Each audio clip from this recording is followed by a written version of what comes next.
How to stop someone from calling you on WhatsApp without blocking them. Here is the best ways to stop someone from calling you on WhatsApp without blocking them.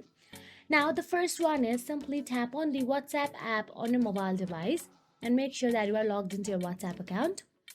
Now, scroll down and look for the person who is continuously calling you and long press on the chat. Now, tap on the mute option available there. Then tap on the always.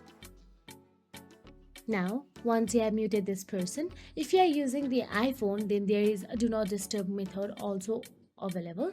Now all you have to do is drag down the control center from the top right corner of your screen, and once you do so, you will get to see do not disturb or focus mode option available there. Simply turn on the do not disturb. Block WhatsApp from sending call alerts. It works like a charm if they call often during certain times. If you found this video helpful, please like, share and subscribe, and thank you so much for watching.